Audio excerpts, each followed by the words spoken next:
Qu'est-ce que je conseillerais à une personne qui débute la musculation en salle? Alors dans cette vidéo, je réponds à cette question.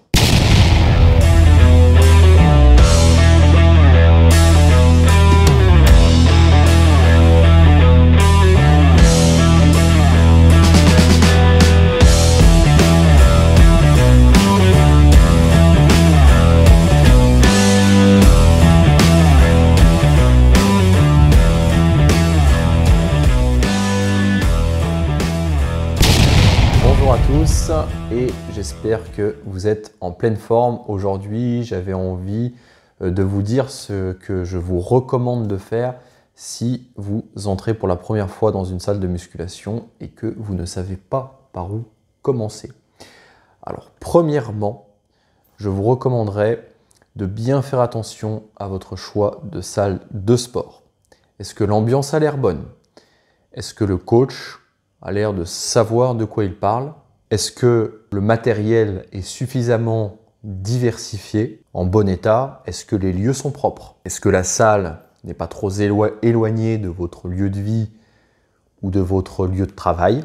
Ensuite, je vous recommanderais, lorsque vous débutez, de demander tout de suite à la personne qui est présente à l'accueil s'il y a un encadrement.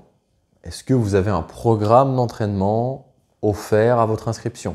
Est-ce que lorsqu'on vous recommande de faire un exercice, il y a quelqu'un pour bien vous le montrer, pour vous assurer? Il faut faire attention à ça parce que dans beaucoup de salles de sport, il n'y a pas de suivi. Pourquoi? Parce qu'il y a trop de monde, pas assez de personnel. Veillez à ça. Ensuite, je vous recommanderais les premières semaines de faire une découverte des machines, d'apprendre les mouvements. Pour la première semaine, c'est pas très grave si les suites, si les enchaînements d'exercices ne paraissent pas très cohérents encore. C'est pas grave parce que déjà si vous débutez, même si vous faites les exercices de manière un petit peu désordonnée, vous allez quand même progresser. Quand je dis désordonné, ça veut dire par exemple plutôt que d'avoir un programme bien clair avec tel muscle tel jour, si vous faites un peu le tour des machines indifféremment, c'est pas grave parce que vous allez progresser, vous allez habituer vos muscles et votre système nerveux, vous allez apprendre les mouvements. Donc pendant 2-3 semaines, il n'y a pas de problème, faites une découverte. Partez sur un entraînement de tout le corps, ce qu'on appelle le full body. Ne faites pas de split routine au tout début. Encore une fois, le moment où vous progressez le plus, c'est lorsque vous débutez, c'est pas après. Parce que vous n'êtes pas habitué et que votre corps va devoir réagir à ce qu'il va considérer comme une agression, entre guillemets, de manière assez forte. Et donc, vous allez beaucoup progresser, votre système nerveux va être mis à l'épreuve, vos muscles vont être mis à l'épreuve, et vous allez de toute façon progresser. Vous allez apprendre petit à petit les mouvements, et ces mouvements, vous devez savoir bien les exécuter pour plus tard, quand vous commencerez à avoir un programme plus structuré. En plus, lorsque vous les apprenez, vous devez prendre votre temps. Il est évident que lorsque vous avez votre programme et que vous avez 2 minutes de repos entre vos séries, vous ne pouvez pas vous permettre de mettre 3 heures entre 2 séries à essayer de comprendre comment faire le mouvement. Au départ, vous devez prendre votre temps. Vous apprenez le mouvement. Il y a des mouvements qui sont complexes. Le développé couché, lorsqu'on n'en a jamais fait, c'est complexe. Le squat, c'est encore plus complexe. Il faut apprendre à le faire. Donc ça, c'est important. Je vous recommande vraiment de faire ça et de ne vous mettre aucune pression.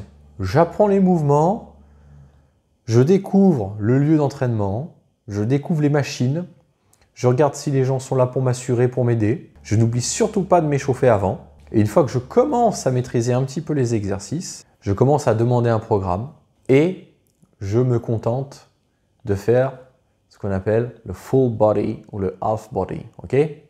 Donc soit tout le corps en une séance, soit la moitié du corps en une séance. Et vous faites 2 à 3 séances par semaine. Une fois que vous êtes à l'aise avec ça, vous pourrez commencer à segmenter, parce que c'est là que c'est le plus efficace, mais ça ne sert à rien d'essayer tout de suite, lorsque vous débutez, de faire le classique développé couché, développé incliné pour les pectoraux. Parce que vous allez voir que ce n'est pas évident. D'ailleurs, je vous recommanderais, pour ce genre d'exercice, de faire plutôt les exercices justement sur des cadres guides au départ. Développé couché, au lieu de le faire avec une barre libre, faites-le plutôt avec un cadre guide. Passez sur une barre libre après. Pourquoi? Parce que vous avez des muscles stabilisateurs qui vont travailler, qui vont s'habituer à cet exercice-là et qui vous permettront ensuite de le réaliser correctement. Voilà. Donc ça, c'est très important. Ne brûlez pas les étapes. L'étape du départ, c'est absolument pas du temps perdu. C'est justement ce qui va vous faire gagner du temps, vous éviter de vous blesser et prendre de l'assurance. Et surtout, ne vous comparez pas aux autres, comparez-vous à vous-même. Si vous vous estimez trop gros, pas assez gros, maigre par exemple, c'est pas grave, on s'en fout.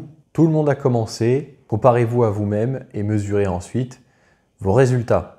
Voilà, je vous souhaite bon courage si vous débutez et sinon, je vous dis à très bientôt pour une prochaine vidéo. N'hésitez pas à vous abonner, à commenter et à mettre un pouce bleu pour soutenir mon travail. Ça me fera énormément plaisir et je vous remercierai du fond du cœur. À très bientôt pour une prochaine vidéo.